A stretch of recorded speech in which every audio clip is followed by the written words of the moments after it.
Kita bersatu di dalam doa. Damai sejahtera Allah yang melampaui segala akal budi, itu kiranya yang memelihara hati dan pikiranmu di dalam Kristus Yesus Tuhan kita. Bapa Surgawi, Bapa yang kami sembah di dalam Kristus Yesus Tuhan dan Juru Selamat kami yang hidup. Sujud dan sembah kami panjatkan kehadirat-Mu pada hari ini, di mana Engkau Tuhan masih memberkati hidup kami dan memenuhi segala kehidupan di tengah-tengah hidup kami ini. Ya Tuhan, saat ini kami rindu dan haus akan firman Tuhan yang menjadi kehidupan bagi kami. Urapi kami, pribadi lepas pribadi, untuk mendengarkan firman-Mu saat ini, supaya kami dapat mengerti akan firman-Mu dan memperoleh iman percaya, agar kami kuat untuk menjalani hidup ini. Terima kasih Bapa, di dalam Kristus Yesus kami berdoa. Amin. Bapak, Ibu, Saudara yang terkasih di dalam Kristus Yesus, firman Tuhan yang menyapa kita pada minggu saat ini. Minggu ketiga setelah Trinitatis, tertulis di dalam surat Rasul Paulus ke Jemaat Korintus, surat yang kedua, pasal 5 ayat 6 hingga ayat 10. 2 Korintus 5 ayat 6 hingga ayat 10, demikian pembacaan firman Tuhan. Maka oleh karena itu hati kami senantiasa tabah, meskipun kami sadar bahwa selama kami mendiami tubuh ini, kami masih jauh dari Tuhan. Sebab hidup kami ini adalah hidup karena percaya, bukan karena melihat. Tetapi hati kami tabah dan terlebih suka kami beralih dari tubuh ini untuk menetap pada Tuhan. Sebab itu juga kami berusaha, baik kami diam di dalam tubuh ini maupun kami diam di luarnya, supaya kami berkenan kepadanya. Sebab kita semua harus menghadap tahta pengadilan Kristus, supaya setiap orang memperoleh apa yang patut diterimanya sesuai dengan yang dilakukannya dalam hidupnya, baik ataupun jahat. Demikian pembacaan firman Tuhan, kita nyanyikan firman-Mu menjadi terang.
Bapak, Ibu, Saudara yang terkasih di dalam Kristus Yesus,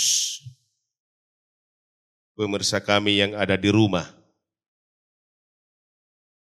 Terimalah salam dari kami, Jemaat HKI Siabalabal, untuk mengisi ibadah kita, ibadah rohani Nusantara Televisi pada Minggu 16 Juni 2024 atau minggu ketiga setelah Trinitatis.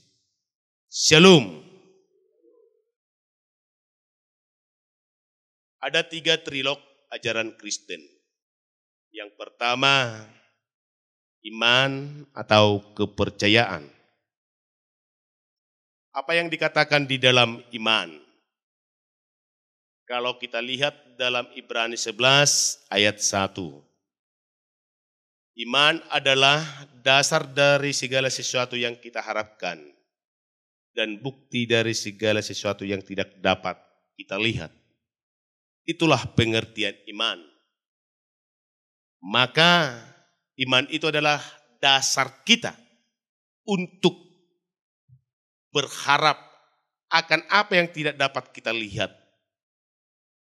Di tengah-tengah kehidupan ini menjadi sebuah kebahagiaan, sukacita yang sungguh sangat luar biasa. Kita terima di dalam kehidupan kita. Terlebih dalam kehidupan yang kekal. Yang kedua, Bapak Ibu Saudara yang terkasih, pengharapan. Apakah pengharapan itu? Kalau di dalam Roma pasal 15 ayat 4 dikatakan, bahwa pengharapan itu ialah apa yang telah dijanjikan Allah adalah benar terjadi. Sesuai dengan kehendak Allah. Mari kita baca dulu Bapak Ibu, Roma 15 ayat 4. Sebab segala sesuatu yang ditulis dahulu telah ditulis untuk menjadi pelajaran bagi kita, supaya kita teguh berpegang pada pengharapan oleh ketekunan dan penghiburan dari kitab suci. Apa yang ditulis dari sejak semula hingga saat ini, itu adalah merupakan apa yang telah Tuhan katakan, apa yang telah Tuhan janjikan, benar terjadi di tengah-tengah dunia dan di kehidupan umat manusia. Yang ketiga adalah kasih. Jikalau di dalam Roma 13 ayat 4 hingga ayat 8, bahwa kasih itu adalah sabar, sukacita.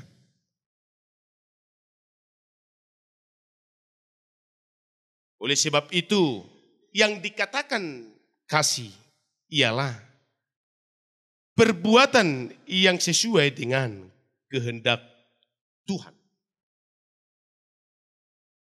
Ketiga hal ini tidak boleh terpisahkan dalam hidup orang Kristen.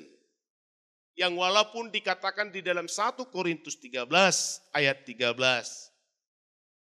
Iman, pengharapan, dan kasih. Dan yang paling besar adalah kasih. Bukan dalam berarti iman tidak perlu untuk berbuat kasih. Juga pengharapan tidak perlu untuk berbuat kasih. Namun iman sangat diperlukan untuk berpengharapan akan apa yang telah Tuhan firmankan. Juga pengharapan sangat diperlukan untuk perbuatan kasih sesuai dengan apa yang Tuhan kehendaki. Dan kasih sangat diperlukan untuk meraih atau memupuk iman percaya kita kepada Tuhan. Oleh sebab itu Bapak Ibu Saudara yang terkasih, Rasul Paulus di dalam memberitakan firman Tuhan banyak mengalami pencobaan, banyak mengalami hambatan tantangan. Baik dari orang-orang yang tidak percaya pada Tuhan saat itu. Serta mempertanyakan status dari kerasulannya. Namun, dia tidak bimbang. Dia tidak mundur dari Rasul Tuhan. Dari pemberitaan Tuhan, firman Tuhan. Melainkan, dia berkata, maka oleh karena itu hati kami senantiasa tabah, meskipun kami sadar bahwa selama kami mendiami tubuh ini, kami masih jauh dari Tuhan. Justru dia merenungkan di dalam hidupnya bahwa walaupun dia dipakai Tuhan sebagai rasul Tuhan di dalam memberitakan firman Tuhan, namun masih ada keterbatasan yang dia miliki, belum memiliki kesempurnaan hidup di tengah-tengah pelayanannya dalam memberitakan firman Tuhan. Itu sebabnya Bapak Ibu Saudara yang terkasih, dikatakan di dalam 2 Korintus 12 ayat 10. Demikian firman Tuhan, karena itu aku senang dan rela di dalam kelemahan, di dalam siksaan, di dalam kesukaran, di dalam penganiayaan dan kesesakan oleh karena Kristus. Sebab jika aku lemah, maka aku kuat. Tihagalio kiduau margogo, kata Rasul Paulus. Dan itulah menjadi sebuah kesaksian yang dia katakan di dalam perikop kita saat ini, bahwa dia masih memiliki keterbatasan di dalam firman Tuhan, di dalam memberitakan firman Tuhan, oleh karena dia masih jauh dari Tuhan menurut pemikirannya dan menurut logika manusia, sehingga pantas dan boleh patut orang mempertanyakan kerasulan dia. Dia tidak bermegah di dalam dirinya, melainkan semakin merendahkan diri di hadapan Tuhan. Hidup kami ini adalah hidup karena percaya, bukan karena melihat. Apa yang telah terjadi di dalam kehidupan Rasul Paulus, proses telah terpilihnya dia menjadi sebuah rasul, bukan karena dia telah melihat peristiwa tentang apa yang telah Yesus perbuat, yakni mati di kayu salib. Artinya bukan bisa menjadi sebuah saksi mata, namun dia mengalami apa yang telah Tuhan perbuat. Bagi dia mengalami sebuah pengalaman rohani imannya. Pada saat dia melarang para murid-murid Tuhan untuk memberitakan firman Tuhan. Tuhan menangkapnya dan Tuhan menjadikan dia sebagai rasulnya dengan cahaya yang berkilau-kilau, menunjukkan bahwa Tuhan telah berbuat di dalam dirinya sendiri, bahwa apa yang dia perbuat itu adalah perbuatan yang tidak Tuhan kehendaki. Namun Tuhan pakai dia. Dan Tuhan jadikan dia menjadi pemberita firman Tuhan.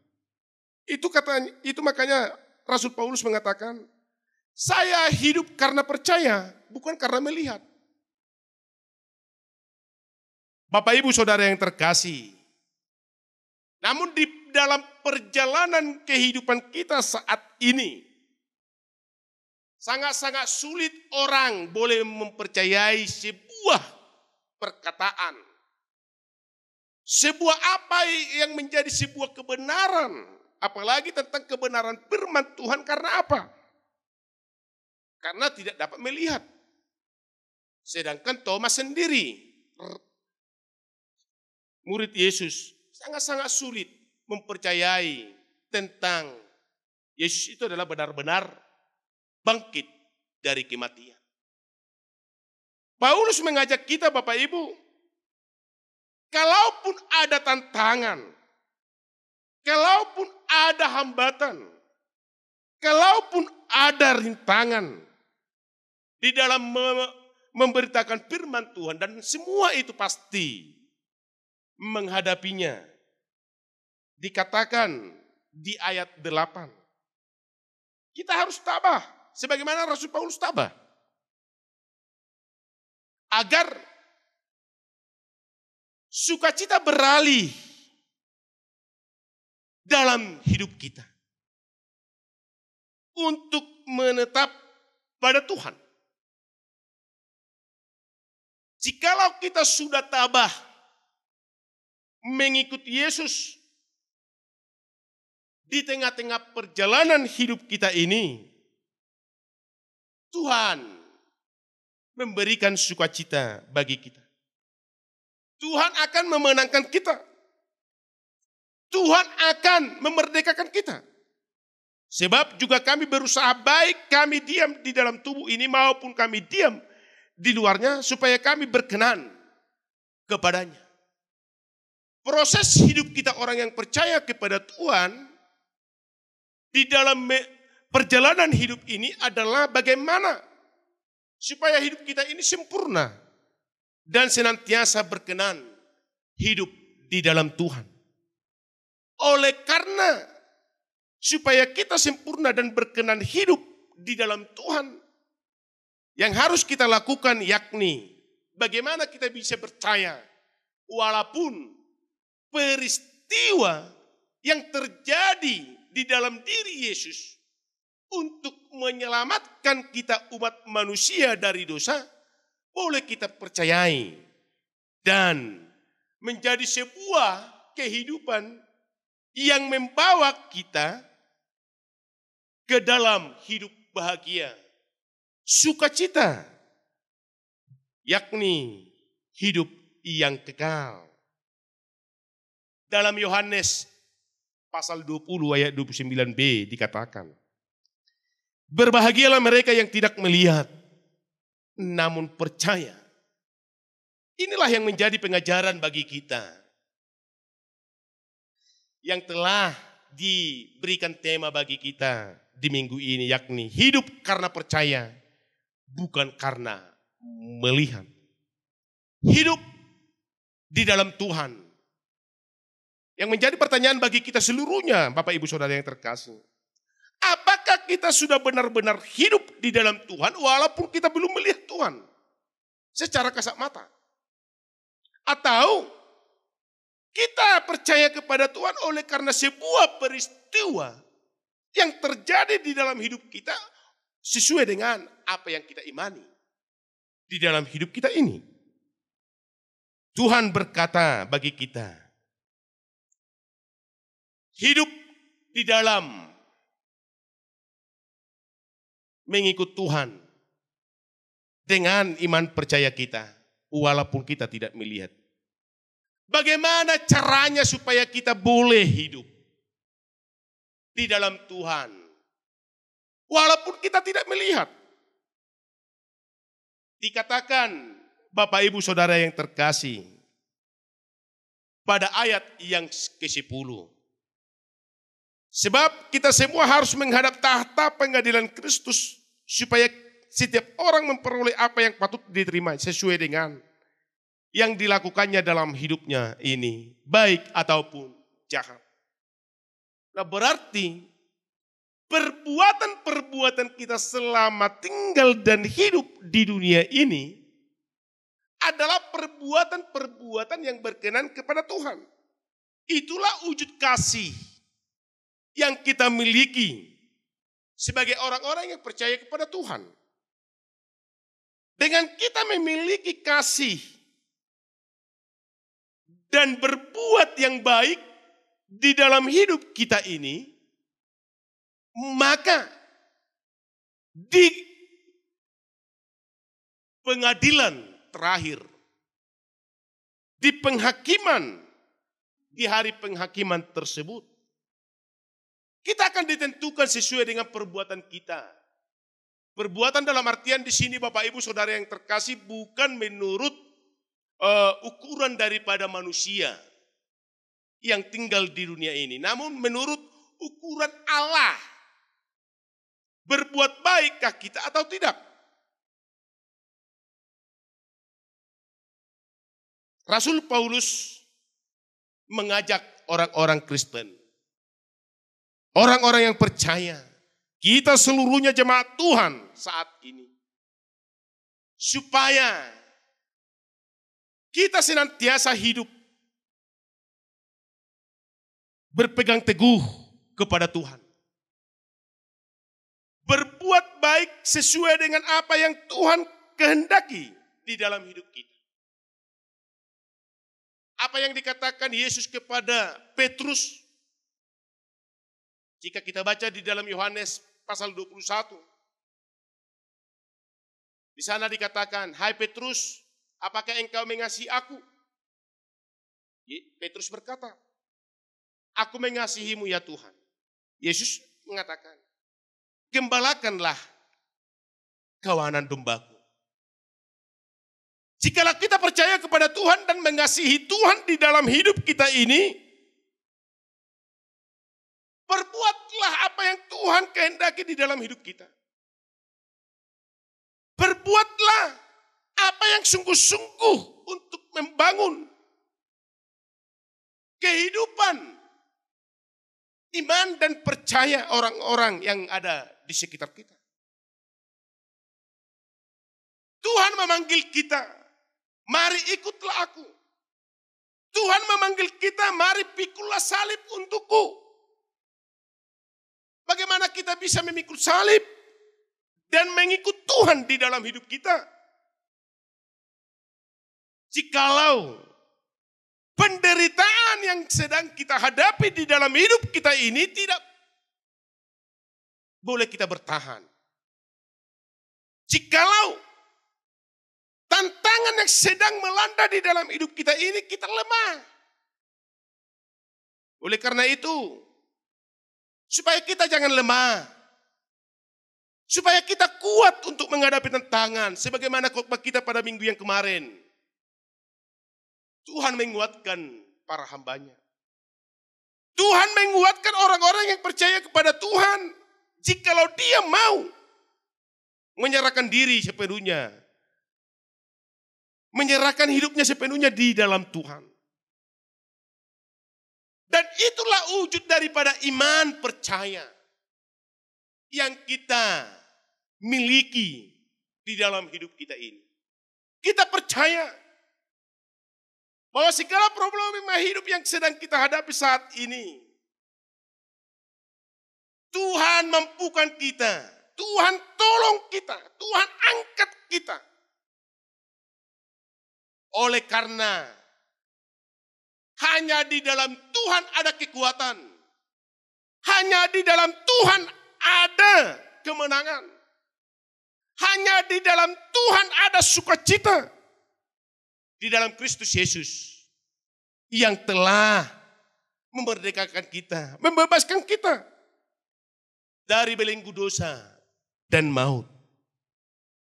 Bapak Ibu Saudara yang terkasih di dalam Kristus Yesus. Perbuatan kita itu di dalam hidup kita ini wujud nyata dari iman kita kepada Tuhan. Wujud nyata atau buah dari iman percaya kita kepada Tuhan. Jangan sia-sia untuk berbuat baik. Jangan sia-sia untuk senantiasa memberitakan firman Tuhan. Baik atau tidak baik pun waktunya, kita harus memberitakan firman Tuhan. Kita harus percaya kepada Tuhan. Karena kita bukan karena melihat maka kita hidup. Melainkan karena kita percaya. Tuhan itu ada. Tuhan Allah yang Tritunggal. Pencipta langit dan bumi. Tuhan yang telah memberikan keselamatan di dalam Yesus Kristus. Tuhan yang telah memberikan kehidupan bagi kita. Itulah kepercayaan kita di dalam hidup ini. Oleh karena itu, jangan pernah tinggalkan Tuhan. Jangan pernah menjauh dari Tuhan. Mendekatlah supaya Dia mendekat kepadamu. Amin. Kita nyanyikan firman-Mu. Berkatilah.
Benar ya Tuhan, kami hidup oleh karena percaya kami kepadamu.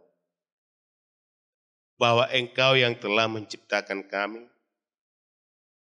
memberikan kehidupan bagi kami di dalam Yesus Kristus yang telah menyelamatkan kami dari dosa dan kematian. Serta yang telah menolong kami dalam susah dan keluh. Dengan pertolongan Roh Kudus. Biarlah Engkau mampukan kuatkan kami seluruhnya, jemaat-Mu. Agar kami berpegang teguh untuk mengikut Tuhan. Untuk memberitakan firman Tuhan. Karena tujuan hidup kami bukan dunia ini. Tujuan hidup kami adalah kehidupan yang kekal. Dan itulah pengharapan itu. Pengharapan yang kami miliki di dalam hidup kami ini. Berkatilah firman-Mu yang telah kami dengarkan saat ini. Biarlah Tuhan, Engkau tumbuh kembangkan iman kami, supaya tetap senantiasa hidup di dalam Tuhan dan memiliki kasih serta pengharapan akan kehidupan yang kekal yang telah Tuhan perbuat bagi kami.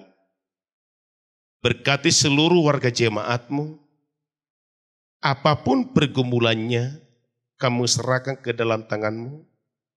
Engkau ikut campuri tangan ya Tuhan, supaya seluruh warga jemaat-Mu memperoleh sukacita kebahagiaan akan kehidupan yang mereka lalui jalani nantinya. Tuhan, di atas segala doa dan permohonan kami ini, kami adalah manusia yang senantiasa berbuat dosa. Ampuni kami atas segala dosa dan pelanggaran yang telah kami perbuat. agar kami layak disebut anak-anak-Mu. Terima kasih Bapa. Terimalah dua permohonan kami ini yang kami panjatkan di dalam Kristus Yesus, Tuhan dan Juru Selamat kami yang hidup. Amin.